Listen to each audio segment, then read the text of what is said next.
November and December. We have amalgamated these 2 months as there is much run over between them and also perhaps less happening than late summer. But there's still plenty to comment on, not least these lovely winter honeysuckle flowers, which smell so fragrant when I walked past them. Osmanthus is equally dainty and white and fragrant, just slightly further along on the other side of the path. So one passes from one fragrance to another.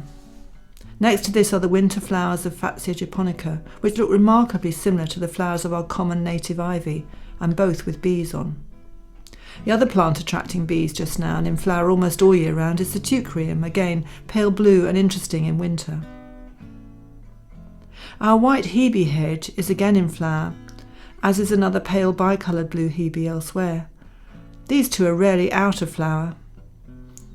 On our arches, Clematis serosa freckles is lasting well into its 3rd month now. Some petals are falling, but other buds are still opening, and I hope we have a couple more weeks of her glory. Down in the woodland, we have plenty that is also meant to be in flower at this time of year, most notably the witch hazels.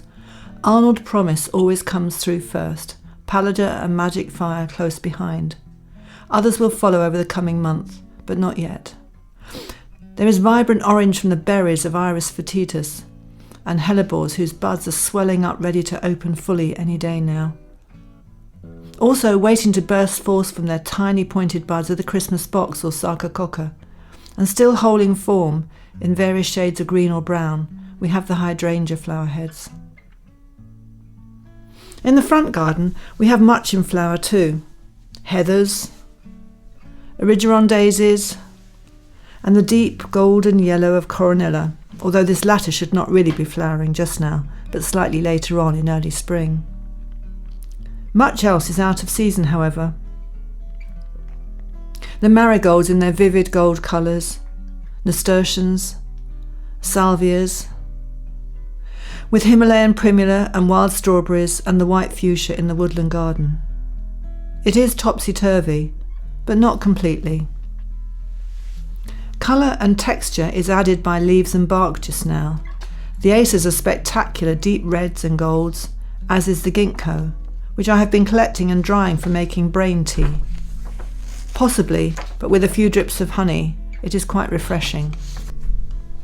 On the ground, the ferns are creating interesting forms in their dieback, and the Aramitalicum are really showing their importance at this time of year, such beautiful patterns on each and every leaf, which blend well with the new leaf growth of the pulmonarias in preparation for their soon-to-becoming flowering period.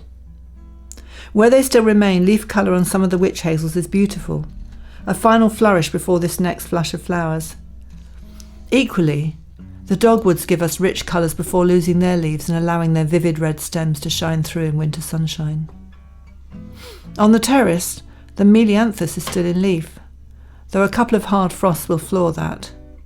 It will grow up from the ground once more. I love these structural blue-green leaves. Form becomes increasingly important in winter, and they are not least led by the wonderful skeletal leaves of this blechnum, the aforementioned flowers of the ivy and the fatsia, and the remains of the miscanthus grasses, white in the wintry sun, transparent almost. We had a small flock of goldfinches on them and the seed heads of Viburnum bonariensis recently. Lovely, just what we planned for. Our Buddha has developed a mossy coating now which suits him in some ways, though I do wonder if we might pull a little away so it doesn't damage the surface. There are plenty of late autumn fungi still coming through.